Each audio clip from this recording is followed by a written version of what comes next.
Hi friends, welcome back to Judy's lifestyle. எல்லோரும் எப்படி இருக்கீங்க? நாங்கள் ரொம்ப நல்லாயிருக்கோம். இது வந்து ஒரு சண்டே vlog தான் வந்து நீங்கள் பார்க்க போகிறீங்க. அன்றைக்கி ஃபுல்லாகவே ரொட்டீன் வந்து என்னென்ன வந்து லஞ்சு நான் சமைக்க போகிறேன் அண்ட் நான்வெஜ் நிறைய வந்து வாங்கியிருக்கோம். அதை வந்து க்ளீன் பண்ணுறது எல்லாமே தான் இந்த வீடியோவில் பார்க்க போகிறீங்க. ஸோ ஸ்டார்டிங் வந்து சிக்கன் வந்து க்ளீன் பண்ணுறதுலேருந்து வந்து இப்போ பார்த்துட்ருக்கீங்க. ஸோ இப்போ வந்து சிக்கன் வந்து கழுவிட்டு க்ளீன் பண்ணிட்டு இஞ்சி பூண்டு பேஸ்ட் போட்டு மசாலா வந்து போட போகிறேன் இதில். அண்ட் இப்போது வாங்க வீடியோக்குள்ளே போகலாம்.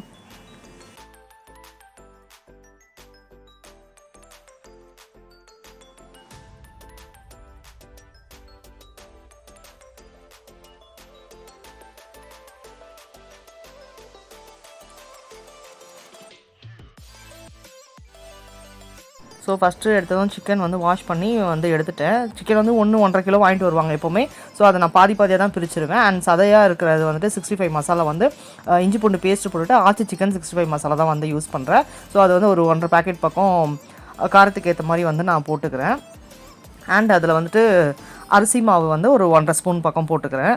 கார்ன்ஃப்ளவர் வந்துட்டு சும்மா ஒரு 1/4 ஸ்பூன் பக்கம் தான் போடுவேன். ரொம்ப நிறைய வந்து நான் யூஸ் பண்ண மாட்டேன். ஸோ ஒரு 1/4 ஸ்பூன் வந்துட்டு கார்ன்ஃப்ளவர் மாவு, அந்த பேஸ்ட் அந்த இது வந்துட்டு பைண்டிங் ஆகணும் அதில் அந்த மசாலா அதெல்லாம். ஸோ அதுக்காக தான் வந்து அது போடுறது. ஸோ கொஞ்சம் அது பாருங்கள் 1/4 ஸ்பூன் கிட்ட தான் நான் வந்து போடுறேன். அண்ட் வந்து வினிகர் வந்து சேர்த்துக்கிறேன். லெமன் இருந்தால் நீங்கள் லெமன் வந்து சேர்த்துக்கலாம். அந்த ஒரு புளிப்பு தன்மை கண்டிப்பாக சிக்கன் 65ல் வந்துட்டு இருக்கணும். அப்போ தான் அந்த ஃப்ளேவர் வந்து நல்லாயிருக்கும் உங்களுக்கு. ஸோ அதனால் வந்து நான் வந்து வினிகர் வந்து சேர்த்துருக்கேன். அன்றைக்கி வந்து லெமன் என்கிட்ட இல்லைனால வினிகர் சேர்த்துருக்கேன். அண்டு லேசாக வந்து உப்பு போட்டு மிக்ஸ் பண்ணிக்கலாம். அதில் 65 மசாலா வந்துட்டு உப்பு இருக்கும் ஆல்ரெடி. அதனால் நீங்கள் பார்த்துட்டு 65 மசாலாவில் நீங்கள் கொஞ்சமாக வந்து உப்பு வந்து சேர்த்துக்கலாம். அண்ட் தயிர் வந்து நான் வந்து சேர்த்துட்டு அது நல்லா வந்துட்டு மசாலா தடவி நம்ம வந்து ஃபஸ்ட்டு எதெல்லாம் மசாலா தடவி ஃப்ரிட்ஜில் வைக்க முடியுமோ அதை வச்சிட்டோன்னா நம்ம சாடும் போது நம்ம வறுக்கும் போது அந்த ஃப்ளேவர்லாம் வந்துட்டு நல்லா வந்து அதில் வந்து கோட்டாகி இறங்கியிருக்கும் டேஸ்ட்டு. ஸோ கார மிளகாத்தூள் வந்து நான் கொஞ்சம் வந்து சேர்த்துருக்கேன். அந்த ஒரு கலருக்காக வந்து கொஞ்சமாக சேர்த்துருக்கேன், ரொம்ப இல்லை. ஸோ கலருக்காக கொஞ்சம் சேர்த்துருக்கேன் அதில். ஸோ அது மிக்ஸ் பண்ணிவிட்டு எடுத்து ஃப்ரிட்ஜில் வச்சுருவான். அண்டு மீதி வந்துட்டு அந்த மீதி சிக்கனை வந்துட்டு நான் வந்து ஒரு கொஞ்சம் எலும்பு கொஞ்சம் இருக்கிற மாதிரி வந்து எடுத்து ஃப்ரிட்ஜில் போட்டு வச்சுருவேன் வேறு பாக்ஸில். அதை அடுத்த நாளே வந்து நான் வந்து ஏதாவது தொக்கோ இல்லை குழம்போ வந்து நான் செஞ்சு வந்து காலி பண்ணிவிடுவேன். ஸோ நான் இன்றைக்கி நிறைய ஐட்டம் வந்து வாஷ் பண்ணுறது தான் காமிச்சிருக்கேன். பட் இத்தனையும் வந்து ஒரே நாள் நீங்கள் சாப்பிட்ருவீங்களான்னு கேட்காதீங்க.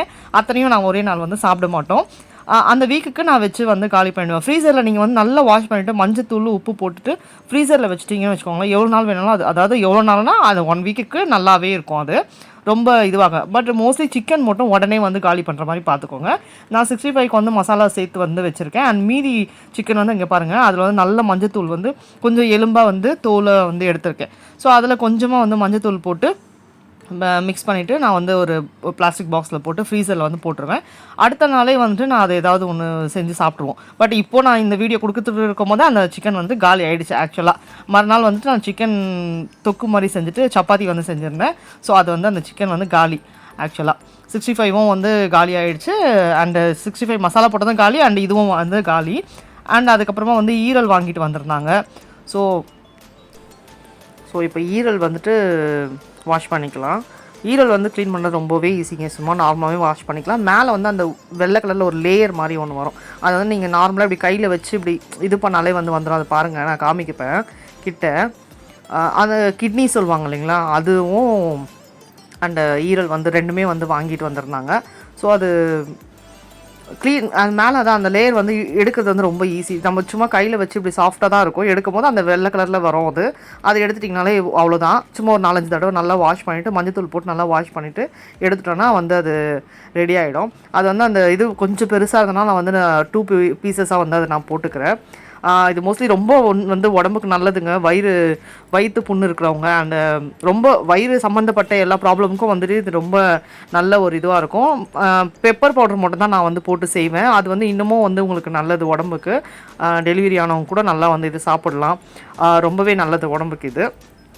ஸோ இது வந்துட்டு நல்லா வந்துட்டு வாஷ் பண்ணிவிட்டு நான் வந்து மஞ்சத்தூள் போட்டே வந்து 2-3 வாட்டி வாஷ் பண்ணுவேன். ஸோ அந்த ஸ்மெல் வந்து போகாமல் இருக்கிறதுக்காக அந்த ஒரு பேக்கெட் ஃபுல் மஞ்சத்தூள் எடுத்துருவேன். அது வந்து அந்த ஃபுல் நான்வெஜ்ஜாக அன்றைக்கி சண்டே வாங்கிட்டு வர ஃபுல் நான்வெஜ்ஜுக்கும் அது இது பண்ணிவிட்டு நான் தூக்கி போட்டுவிடுவேன்.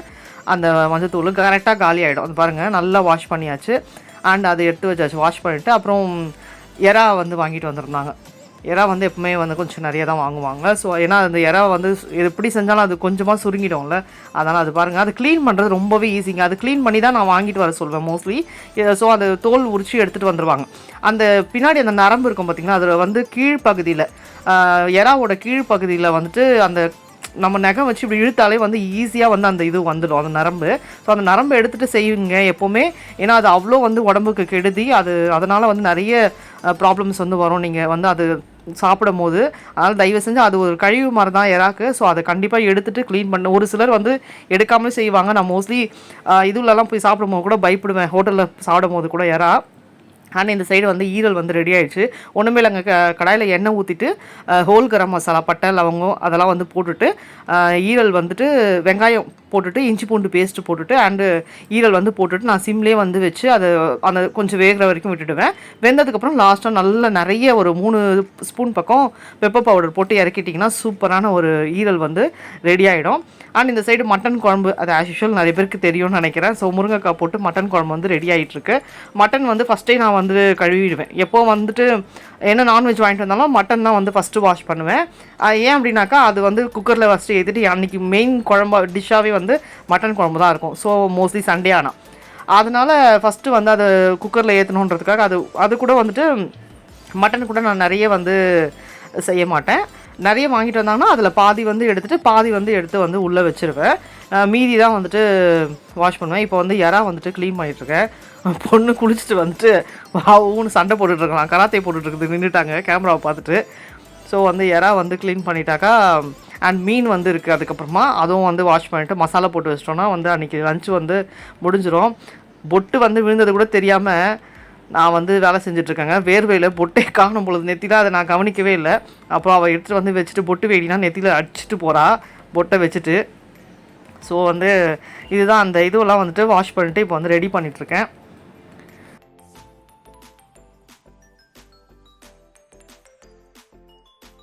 கிச்சனோட நிலைமையை பாருங்கள் அன்றைக்கி எப்படி இருக்குதுன்னு சொல்லிட்டு. சண்டே ஆனாலே வந்து இப்படி தான் வந்து என் கிச்சன் ஃபுல்லாகவே பயங்கர மெஸ்ஸியாக இருக்கும். பட் எல்லாத்தையும் முடிச்சுட்டு கையோடு எல்லாமே நான் வந்துட்டு க்ளீன் பண்ணி எடுத்துருவேன். அப்போ தான் வந்து கொஞ்சம் ரிலாக்ஸாக இருக்க முடியும். ஃபுல்லாக க்ளீன் பண்ணிவிட்டு தான் அதுக்கப்புறம் தான் போயிட்டு நான் வந்து குளிக்கவே போவேன். அண்ட் அதுவே வந்து ஆகிடுங்க. மார்னிங் வந்து ஒரு 9:30 அப்படி வந்து உள்ளே நின்னேன்னா எல்லாத்தையுமே நான்வெஜ் எல்லாத்தையும் வாஷ் பண்ணி எது ஃப்ரீசரில் வைக்கணுமோ அதை ஃப்ரீசரில் வச்சு, எது மசாலா போடணுமோ அதை மசாலா போட்டு அண்ட் அன்றைக்கோட லஞ்சு எல்லாமே செஞ்சு நான் முடிக்க வந்து கரெக்டாக ஆகிடும் எனக்கு டைமு. ஒரு 12:30 தான் வந்து கிச்சனை விட்டு வெளியே வருவேன் நான். ஸோ அன்றைக்கும் அப்படி தான் பரபரப்பாக தான் போயிட்டுருக்குது சண்டேனாலே. ஆனால் அதுக்கப்புறம் அந்த வீக் வந்து நம்மளுக்கு கொஞ்சம் ஈஸியாக போகிற மாதிரி இருக்கும். இந்த மாதிரி ப்ரிப்ரேஷன்லாம் வந்து நான்வெஜ் வாஷ் பண்ணி எடுத்து வச்சிட்டோம்னு வச்சுக்கோங்களேன். அடுத்த நாள் நம்ம செய்யும் போது அதை முன்னாடி எடுத்து வச்சிட்டோம்னா கடகடன் வேலை முடிஞ்சிடும் பாருங்கள். பசங்களுக்கு லஞ்ச் காட்டும் போது ஈஸியாக இருக்கும் நம்மளுக்கு. ரொம்ப ஒரு எறா எடுத்தோமா, ஒரு பொரியல் மாதிரி பண்ணோமா, அதில் சாப்பாடு கலவி கொடுத்தோமா, இல்லை வறுத்துட்டு 65 மாதிரி எதனா பண்ணி ஸ்கூலுக்கு கொடுக்குறது, அந்த மாதிரி ரொம்ப ஈஸியாக வந்து போயிடும். அண்டு மீன் மசாலா வந்துட்டு மீன் வந்து வாஷ் பண்ணி எடுத்துட்டேன்.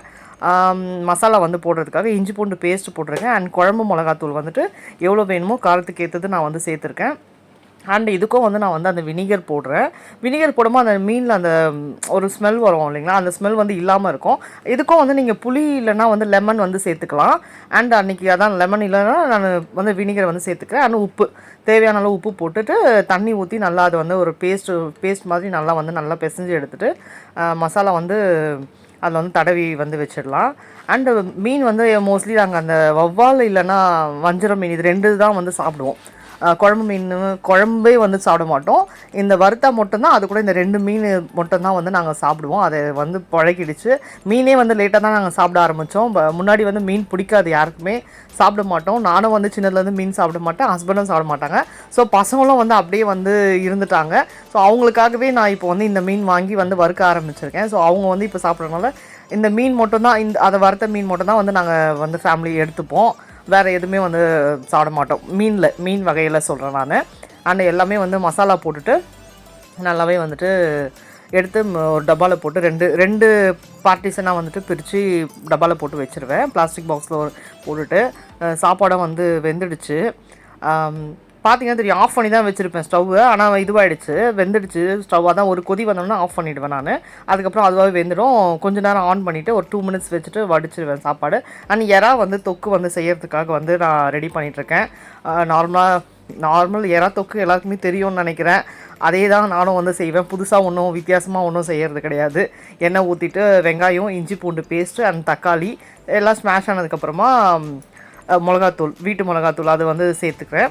அண்ட் அவ்வளோதான். அது போட்டுட்டு அந்த எறா வந்து போட்டுட்டு அந்த எறா வந்து தண்ணி வந்து ஊற்ற மாட்டேன். அதில் வர தண்ணியிலேயே வந்துட்டு நான் வந்து செஞ்சு எடுத்துடுவேன். தொக்கா அப்படி ட்ரையாக அப்போ தான் வரும்.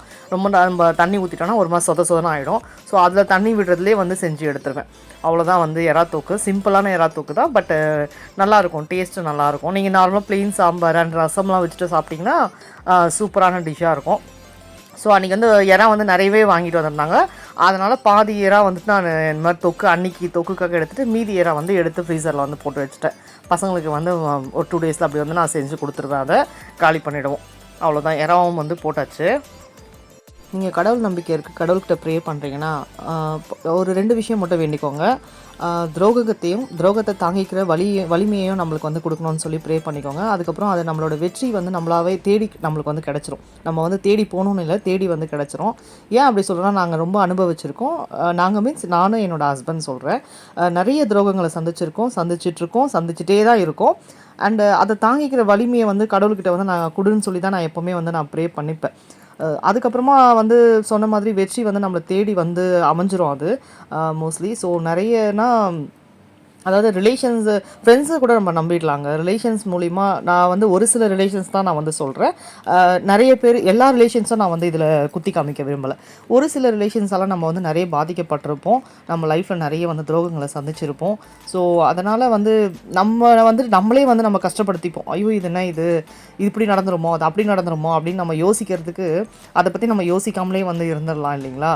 ஸோ நம்ம லைஃபு நம்ம வாழ்கிறோம், எங்களோட இது எங்கள் ஸ்டைலு அவ்வளோதான் அப்படின்றது வந்து நம்ம வந்து அதுக்கு வந்து அடாப்ட் ஆகிட்டு வந்து அப்படியே வந்துட்டு கடந்து போயிடணும். ஸோ இந்த விஷயத்தை நாங்கள் 2 பேருமே நிறைய வந்து அனுபவிச்சிருக்கோம், ஹஸ்பண்டும் நானும். ஸோ ஃப்ரெண்ட்ஷிப் கிடைக்கிறது வந்து ஒரு பெரிய வரங்க. அது வந்து கடவுளாக கொடுக்குற ஒரு உறவுன்னு சொல்லிட்டு நம்மளுக்கு சொல்லலாம். நம்மளோட உறவு இல்லாமல் அடுத்த உறவுன்னு சொல்லும் போது அது கடவுளாக கொடுக்குற வந்து ஒரு உறவு. நிறைய ஃப்ரெண்ட்ஷிப் அதை வந்து தேர்ந்தெடுக்கிறதே வந்து ஒரு பெரிய விஷயம். நல்ல ஃப்ரெண்ட்ஸு, கெட்ட ஃப்ரெண்ட்ஸு அப்படிலாம் வந்து நம்மளுக்கு இல்லாமல் நிறைய வந்து நம்மளுக்கு வந்து கிடச்சிரும். அதுவாகவே வந்து அமைஞ்சிரும். சில ஃப்ரெண்ட்ஸ்லாம் வந்து ரொம்பவே வந்து நம்மளுக்கு வந்து ரொம்ப க்ளோஸாக இருப்பாங்க. அந்த மாதிரி நம்மளோட மனசுக்குள்ளே இருக்கிறதுலாம் வந்துட்டு அவங்கக்கிட்ட சொல்லணும்னு தோணும். சில டைம் அழணும்னு தோணும். அந்த மாதிரிலாம் வந்து நிறைய ஃப்ரெண்ட்ஸ் வந்து ரொம்ப க்ளோஸாக இருப்பாங்க. ஸோ ஃப்ரெண்ட்ஷிப்ன்றது ஒரு பெரிய வரம் தான் வந்து என்னை பொறுத்த வரைக்கும் சொல்லுவேன். என் ஹஸ்பண்டுக்கு வந்து ரொம்ப ரொம்ப முக்கியம்னா ஃப்ரெண்ட்ஸுன்னு தான் வந்து ஃபஸ்ட்டு சொல்வார். நெக்ஸ்ட்டு தான் வந்து ஃபேமிலி அப்படின்ற மாதிரி அவருக்கு. ஸோ அந்தளவுக்கு வந்து ஃப்ரெண்ட்ஸ் கிட்ட என்கிட்ட ஷேர் பண்ணதெல்லாம் கூட வந்துட்டு அவங்க ஃப்ரெண்ட்ஸ்கிட்ட வந்து அவர் ஷேர் பண்ணிப்பார். ஸோ அந்தளவுக்கு வந்துட்டு ரொம்ப க்ளோஸ் அவர் ஃப்ரெண்ட்ஸுங்க கூட. ஸோ அதுதான் வந்து நான் சொல்ல விரும்புகிறேன். அண்டு லஞ்சும் வந்து அன்றைக்கி வந்து ரெடி ஆகிடுச்சு. ஈரல் வந்து தொக்கு ரெடி ஆகிடுச்சு, அண்டு எறா தொக்கு ரெடி ஆகிடுச்சு, அண்டு மட்டன் குழம்பு, அப்புறம் ரசம் வந்து வச்சுருந்தேன், ஒயிட் ரைஸு, அவ்வளோதான் அன்றைக்கி லஞ்ச். அன்றைக்கி அவ்வளோதான். ஸோ அன்றைக்கி வந்து நல்லா வந்து மீன் வந்துட்டு மசாலா போட்டு வச்சுருக்கேன், அண்ட் சிக்கன் வந்து மசாலா போட்டு வச்சுருக்கேன். அது வேணும்னும் போது 2த்தில் எதுனா ஒரு ஆப்ஷனு வந்து மதியானம் சாப்பிடும் போது வந்து சூடாக வந்து வறுத்துக்கலாம். அண்ட் எல்லா வேலையும் முடிச்சுட்டு வந்து அப்பாடா அப்படின்னு வந்து உட்காரும் போது அந்த முதுகு வலி வருது பாருங்கள், எங்கேருந்தோ வருமோன்னு தெரியாது. சிசரியன் வந்து டெலிவரி இருக்கவங்களுக்கு அந்த பெயின் வந்து தெரியும்னு நினைக்கிறேன், எப்படி வந்து இருக்கும் அப்படின்னு சொல்லிட்டு. அவ்வளோ ஒரு வலிக்கும். அது சொல்லுவாங்க நார்மல் டெலிவரினா அந்த டைம் தான் வலி அனுபவிக்கணும், சிசரியன்னா வந்து லைஃப் லாங் இருக்கும் அப்படின்னு சொல்லிட்டு. அதை நான் வந்து அனுபவிச்சுட்ருக்கேன் அந்த வலியை. அதாவது அது 30 தாண்டினதுக்கப்புறமாங்க, 35 தாண்டினதுக்கப்புறமா தான் அந்த பெயின் வந்து கொஞ்சம் ஜாஸ்தியாகவே வந்து காமிக்க ஆரம்பிக்குது. அதுக்கு முன்னாடிலாம் வந்துட்டு அந்த அளவுக்கு வந்து வலி இருக்காது. ஸோ இப்போ வந்து ரொம்ப ரொம்ப ரொம்ப ஜாஸ்தியாக வந்து இருக்குது. ரொம்ப நேரம் நிற்க முடியாது, ரொம்ப நேரம் உட்கார முடியாது, அப்படி இருக்குது. ஸோ எல்லா வேலையும் முடிச்சுட்டு நல்லபடியாக சுட சுட மீன் வறுத்துட்டு நல்லா வந்து ஒரு லஞ்சு சாப்பிடும் போது சூப்பராக இருக்கும். அன்றைக்கி உங்கள் வீட்டில் என்ன லஞ்சுன்றதை வந்து என் கூட ஷேர் பண்ணிக்கோங்க. இது சண்டே எடுத்த விலாக் தான்.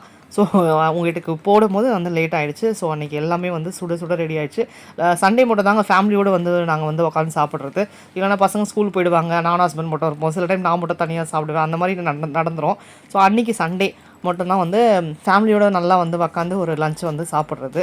ஸோ நாங்கள் எங்கள் லஞ்சை வந்து என்ஜாய் பண்ணுறோம். நீங்களும் உங்கள் ஃபேமிலியோட அந்த ஒரு நாள் லஞ்சை ஒரு டே வந்து லஞ்சை என்ஜாய் பண்ணி வந்து சாப்பிடுங்க. எல்லாத்தையும் பேசிவிட்டு சந்தோஷமாக வந்து லஞ்சை வந்து சாப்பிடுங்க.